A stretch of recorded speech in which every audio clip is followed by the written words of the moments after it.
Нема договор за изборниот законник меѓу власта и опозицијата и покрај тоа што станува збор за измени, кои се дел од реформската агенда. Камен на сопнување останува електронското гласање на диаспората. Тоа не е прифатливо ниту за СДСМ на Филипче, каде поднесоа 10.000 амандмани, ниту за Левица на Пасиев, каде поднесоа 3.500 амандмани. Комисијата за политички систем, иако ја почна работата и го изгласа дневниот ред, беше прекината. Нејзиното продолжение, речиси е известно, нема да се одржи. Истите тие амандмани моментално во рамки на собранието се архивираат, потоа истите ќе треба да бидат преведени и кога целата таа постапка ќе заврши, ќе продолжиме со седницата. Затоа тука ја прекинувам.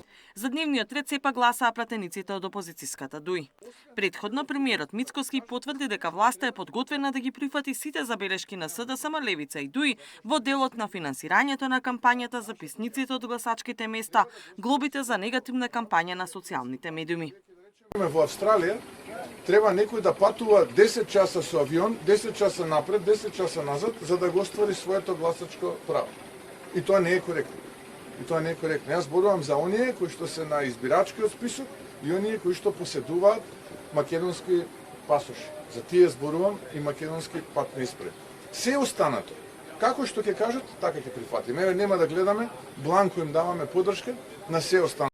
Првата дилема, немам намера да се кандидирам 2029-та, кога ќе ми заврши мандатот како председател на владата, се враќам на факултет. Второ, кога зборувам за прифаќање на нивните предлози, се што ќе предложат, се ќе им прифатиме, освен гласањето на диаспората. И трето, мораме сите заеднички, бидејќи сите го правевме, да се подпишеме како поднесок на истиот тој закон. За Филипче пак токму електронското гласање на диаспората отвара сериозни сомнежи за нерегуларности во изборниот процес, кои СДСМ нема да ги дозволи, затоа го блокира изборниот законник. Дека оваа измена на закон, кој што се воведува ваков начин на гласање електронски на нашата диаспора, не знаеме колку илјади луѓе се тоа, 100, можеби 200.000